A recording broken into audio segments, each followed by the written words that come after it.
कागज पर देखा जाए तो भारत की मैक्रो इकोनॉमी की कहानी आज के समय में बहुत ही शानदार नजर आती है। मतलब अगर हम एक विस्तृत अध्ययन करें तो ये किसी बेहद सफल मल्टीनेशनल कंपनी की बैलेंस शीट जैसी लगती है।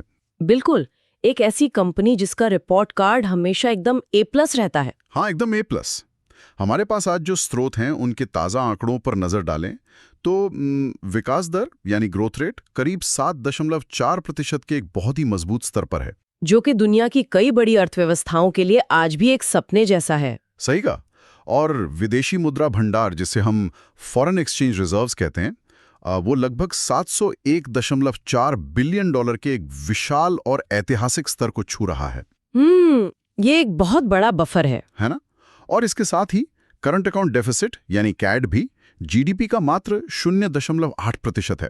समष्टि अर्थशास्त्र के नजरिए से देखें तो ये आंकड़े बहुत ही आश्वस्त करने वाले हैं। देखिए, इस बात में कोई शक नहीं है कि लॉन्ग टर्म फंडामेंटल्स या दीर्घकालिक बुनियादी बातों के लिहाज से ये एक बहुत ही स्थिर तस्वीर है। उच्च विकास दर और इतने बड़े रिजर्व का होना एक सुरक्षित आर्थिक माहौल का संकेत देता है। लेकिन यही पर एक बहुत बड़ा विरोधाभास सामने आता है और आज की इस गहन चर्चा का मुख्य मुद्दा भी यही है। जो कि बहुत दिलचस्प है। मतलब सवाल ये उठता है कि जब सारे आर्थिक आंकड़े इतने बेहतरीन हैं, कंपनी का मुनाफा इतना शानदार है, तो फिर भारतीय रुपया लगातार रिकॉर्ड निचले स्तर पर क्यों जा रहा है? बिल्कुल, ये एक ऐसी पहेली है जो अक्सर लोगों को उलझन में डाल देती है। तो आज के इस डीप डाइव का हमारा मिशन इसी पहेली को सुलझाना है।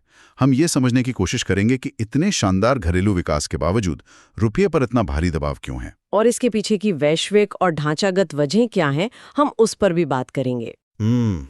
इसे समझने के लिए मैं एक सादृश्य या एनालॉजी का उपयोग करता हूँ। ये स्थिति बिल्कुल उस छात्र की तरह है जिसके रिपोर्ट कार्ड में तो हमेशा A+ आते हैं, लेकिन जब बाजार में अच्छी नौकरी की बात आती है तो उसे संघर्ष करना पड़ता है। या फिर उस सफल कंपनी की तरह जिसका सालाना टर्नओवर तो बहुत बढ़िया है, लेकिन हर रोज सुबह जब उसे अपना कच्चा माल खरीदने के लिए सप्लायर को कैश देना होता है तो उसके पास नकदी की कमी हो जाती है। एकदम सही एनालॉजी है। लंबी अवधि की सफलता अपनी जगह, लेकिन रोजमर्रा की जो जरूरतें हैं वो भारी पड़ रही हैं। और स्रोतों में इसी चीज को फ्लो डायनामिक्स का नाम दिया गया है। फ्लो डायनामिक्स मतलब पूंजी का रोजमर्रा का आना जाना? हाँ बिल्कुल। एक्सपर्ट्स का मानना है कि वर्तमान में रुपए की कीमत हमारी अर्थव्यवस्था की दीर्घकालिक बुनियादों से तय नहीं हो रही है। वो 7.4% की जो शानदार ग्रोथ है, उसका असर रोज के बाजार पर नहीं दिख रहा। तो फिर ये कीमत तय कैसे हो रही है? ये पूरी तरह से फ्लो डायनेमिक्स से संचालित हो रही हैं। और इस रोजमर्रा के प्रवाह के पीछे दो बहुत ही शक्तिशाली वैश्विक कारण काम कर रहे हैं। स्रोतों को पढ़ते हुए साफ हो जाता है कि पहला बड़ा कारण मध्य पूर्व का जो भू राजनीतिक संघर्ष है वो है। बिल्कुल। इस तनाव की वजह से ग्लोबल मार्केट में कच्चे तेल की कीमतों में अचानक बहुत बड़ा उछाल आ गया है। और भारत अपने कच्चे तेल का एक बहुत बड़ा हिस्सा आयात करता है, तो इसका सीधा असर हमारे व्यापार घाटे पे पड़ता है ना? हाँ, यानी उसी मात्रा में तेल खरीदने के लिए अब भारतीय अर्थव्यवस्था को अचानक से कहीं ज्यादा डॉलर खर्च करने पड़ रहे हैं। ये सीधा डॉलर का देश से बाहर जाना है। और दूसरा बड़ा कारण है अमेरिकी डॉलर की अपनी मजबूती। सही कहा। जब अमेरिका में ब्याज दरें बढ़ती हैं तो वैश्विक वित्तीय स्थितियां बहुत सख्त हो जाती हैं। मतलब दुनिया भर के निवेशक अपना पैसा वापस अमेरिका ले जाने लगते हैं। बिल्कुल यही होता है। जो संस्थागत निवेशक उभरते बाजारों में निवेश करते हैं, संकट के समय वे अपना पैसा वहां से निकालकर अमेरिकी ट्रेजरी बॉन्ड्स में डालना ज्यादा सुरक्षित समझते हैं। इसे कैपिटल आउटफ्लो कहते हैं। तो एक तरफ महंगा तेल हमारे डॉलर्स को सोख रहा है और दूसरी तरफ विदेशी निवेशक अपना पैसा बाहर निकाल रहे हैं। और इन दोनों शक्तियों का एक साथ काम करना ही रुपए पर भारी दबाव बना रहा है। ये फ्लो डायनामिक्स वाला तंत्र तो समझ में आता है। जब दो तरफ से डॉलर बाहर जाएंगे तो स्थानीय मुद्रा कमजोर होगी ही। लेकिन यहाँ एक बहुत ही तार्किक सवाल दिमाग में आता है। क्या सवाल? अगर ये गिरावट सिर्फ इन तात्कालिक झटकों की वजह से है, जैसे कि मध्य पूर्व का अचानक तनाव, तो झटके का असर कम होते ही रुपए को वापस तेजी से संभाल जाना चाहिए, है ना? अर्थशास्त्र का सामान्य नियम तो यही कहता है। लेकिन हकीकत यह है कि रुपए की रिकवरी उस तेजी से नहीं हो रही है। ऐसा क्यों है? इसी का जवाब देने के लिए स्रोतों ने परचेजिंग पावर पैरिटी यानी PPP के सिद्धांत का एक बहुत ही अलग नजरिया पेश किया है। आमतौर पर तो PPP का इस्तेमाल दो देशों के बीच जीवन यापन की लागत की तुलना करने के लिए होता है। हाँ, लेकिन यहाँ लेखक इसका उपयोग यह मापने के लिए कर रहे हैं कि किसी बाहरी झटके के बाद कोई मुद्रा कितनी जल्दी अपने उचित मूल्य या फेयर वैल्यू पर वापस लौटती है। और इसके लिए स्रोतों ने एक बहुत ही दिलचस्प शब्द का इस्तेमाल किया है, हाफ लाइफ। जब मैंने ये पढ़ा तो मुझे बड़ी हैरानी हुई, क्योंकि आमतौर पर हाफ लाइफ का जिक्र हम भौतिकी में सुनते हैं, जैसे किसी रेडियो एक्टिव पदार्थ का क्षय होना। अर्थशास्त्र में इसका क्या काम?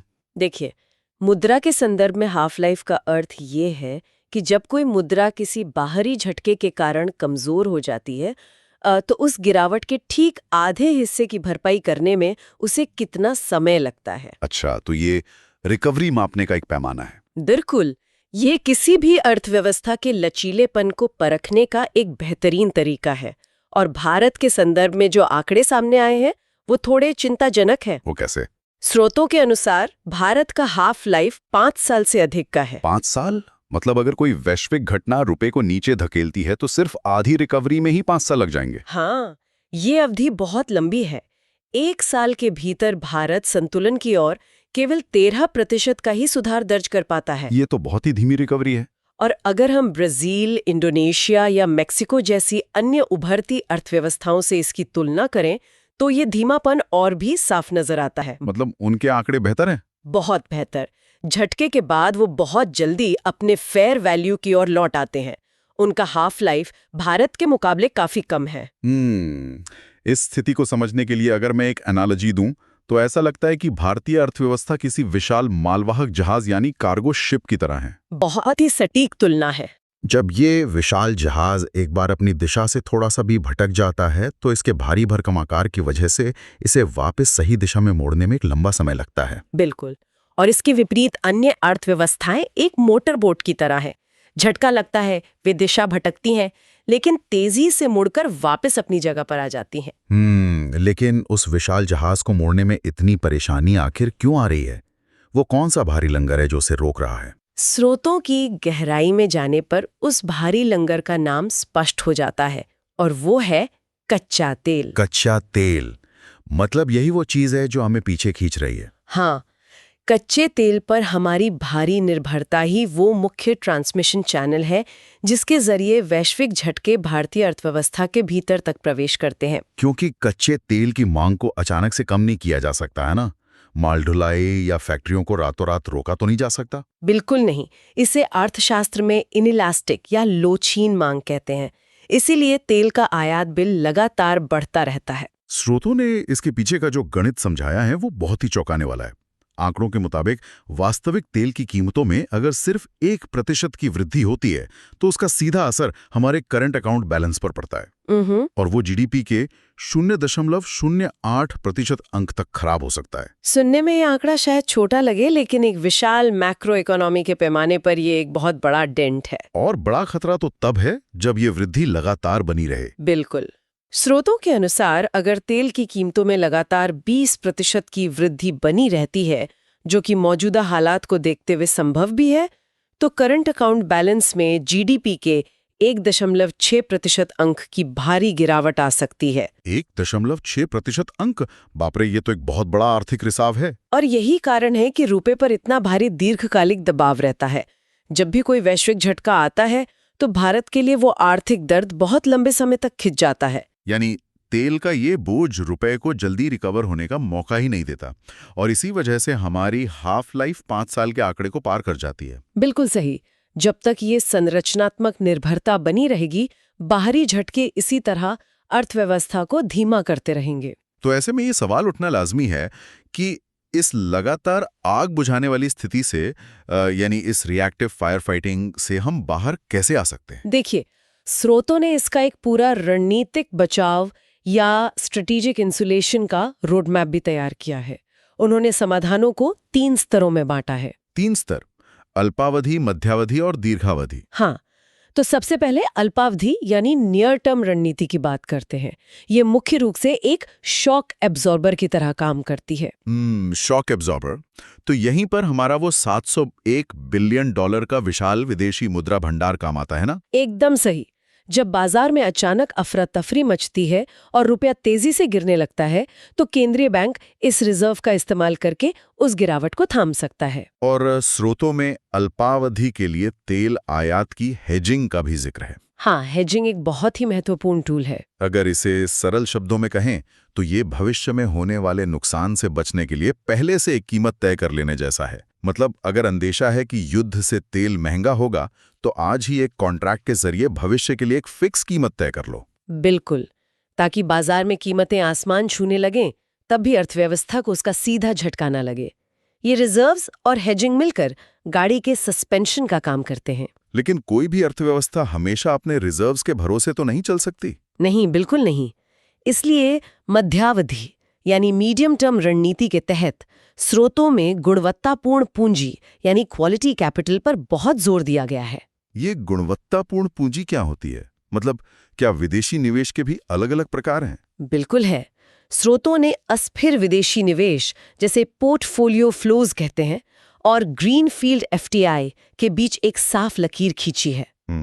जब विदेशी निवेशक केवल शेयर बाजार या बॉन्ड मार्केट में पैसा लगाते हैं तो वो हॉट मनी कहलाता है। ये पैसा एक क्लिक पर आता है और हालात खराब होने पर उसी क्लिक से वापस चला जाता है। और इसके विपरीत ग्रीनफील्ड एफडीआई का चरित्र बिल्कुल अलग होता है। हाँ, जब कोई विदेशी कंपनी भारत में एक नई फैक्ट्री लगाती है, जमीन खरीदती है, निर्माण करती है और लोगों को रोजगार देती है, तो वो पूंजी जमीन से जुड़ जाती है। इसे ही स्रोतों में शायद चिपचिपी या स्टिकी पूंजी कहा गया है। सही कहा। ऐसी कंपनियां कोई बुरी खबर सुनकर रातों रात अपनी फैक्ट्री बंद करके वापस नहीं जा सकती। ये एक दीर्घकालिक प्रतिबद्धता है जो संकट के समय भी देश में डॉलर को बनाए रखती है। ये बहुत ही तार्किक है। लेकिन अल्पावधि और मध्यावधि के ये उपाय भी उस भारी लंगर को पूरी तरह नहीं हटा सकते। इसके लिए तो दीर्घावधि रणनीति ही चाहिए। बिल्कुल, और उस दीर्घावधि रणनीति का मुख्य आधार है हमारी कॉम्पिटिटिवनेस, यानी कॉम्पिटिटिवनेस को बढ़ाना। इसके दो सबसे बड़े स्तंभ स्रोतों में साफ दिखाई देते हैं। पहला तो ये है कि विनिर्माण निर्यात यानी मैन्युफैक्चरिंग एक्सपोर्ट्स को एक नए स्तर पर ले जाया जाए। हाँ, जब देश बड़े पैमाने पर उच्च गुणवत्ता वाले उत्पाद बनाकर दुनिया को बेचेगा तभी डॉलर कमाने का एक स्थायी स्रोत तैयार होगा। और दूसरा जो मुझे सबसे अहम लगता है वो है कच्चे तेल पर अपनी निर्भरता को खत्म करने के लिए नवीकरणीय ऊर्जा की ओर तेजी से बढ़ना। ये बहुत जरूरी है। नवीकरणीय ऊर्जा की ओर ये बदलाव अब केवल पर्यावरण बचाने के लिए नहीं है। इस विश्लेषण से ये साफ है कि ग्रीन एनर्जी की ओर जाना भारत के लिए एक बहुत ही महत्वपूर्ण आर्थिक हथियार है। अक्सर जब सोलर या विंड पावर की बात होती है तो सारा ध्यान कार्बन एमिशन कम करने पर होता है। लेकिन आज ये समझ में आ रहा है कि ये सीधे तौर पर हमारी मुद्रा को बचाने का तरीका है। बिल्कुल, जब तक तेल की हर बूंद बाहर से खरीदनी पड़ेगी, अर्थव्यवस्था हमेशा बाहरी दुनिया के रहमो करम पर रहेगी। तो इस पूरी चर्चा का सार यही है कि रुपए का भविष्य अब सिर्फ कागज की जीडीपी ग्रोथ पर निर्भर नहीं है। असली परीक्षा यह है कि हमारी अर्थव्यवस्था प्रवाह के प्रति कितनी लचीली है। और ये लचीलापन तभी आएगा जब अर्थव्यवस्था को तेल मूल्य की अस्थिरता से पूरी तरह डीकपल कर दिया जाए। और श्रोताओं के लिए ये समझना बहुत जरूरी है कि ये सारा विषय केवल शेयर बाजार के दलालों तक सीमित नहीं है। इसका सीधा मतलब रोजमर्रा की जिंदगी से जुड़ा है। हाँ, क्योंकि एक मजबूत विकास दर के बावजूद अगर आप कोई आयातित सामान खरीदते हैं तो वो महंगा ही मिलेगा क्योंकि रुपया कमजोर है। वैश्विक स्तर पर तेल की कीमतों का उतार चढ़ाव सीधा रसोई घर के बजट और ट्रांसपोर्टेशन कॉस्ट पर असर डालता है। और जैसा कि हमने हाफ लाइफ के आंकड़ों में देखा, वो प्रभाव अगले 5 सालों तक अर्थव्यवस्था में किसी न किसी रूप में बना रहता है। तो आज की इस गहन चर्चा को हम एक ऐसे विचार के साथ समाप्त करते हैं जो स्रोतों के नीतिगत उपायों से एक कदम आगे की बात करता है। वो क्या? स्रोतों ने स्पष्ट किया कि तेल हमारी सबसे बड़ी कमजोरी है। लेकिन क्या होगा अगर इसका समाधान सरकारी नीतियों से नहीं बल्कि वैश्विक तकनीक के प्राकृतिक विकास से ही आ जाए? आप इलेक्ट्रिक वाहनों की बात कर रहे हैं? बिल्कुल। आज दुनिया भर में ईवी और बैटरी तकनीक में जो क्रांति आ रही है वो किसी एक देश की नीति की मोहताज नहीं है। अगले 10-15 सालों में जब वैश्विक परिवहन का एक बहुत बड़ा हिस्सा खुद ब खुद इलेक्ट्रिक हो जाएगा तो कच्चे तेल की प्रासंगिकता स्वाभाविक रूप से गिर जाएगी। ये एक बहुत ही दिलचस्प नजरिया है। सोचने वाली बात यह है कि क्या ये तकनीकी बदलाव बिना किसी बड़े नीतिगत हस्तक्षेप के ही भारत के हाफ लाइफ के कर्व को हमेशा के लिए बदल के रख देगा? क्या तकनीक वो काम कर दिखाएगी जो दशकों का अर्थशास्त्र नहीं कर सका? ऐसा भी तो हो सकता है कि ये दर्द ही वो असल दवा साबित हो जो हमें एक आत्मनिर्भर भविष्य की ओर धकेल रही है। बिल्कुल। इसी विचार के साथ हम आज का ये विस्तृत अध्ययन यहीं समाप्त करते हैं। अगली बार फिर एक नए विषय की गहराई में उतरेंगे। जुड़े रहिए।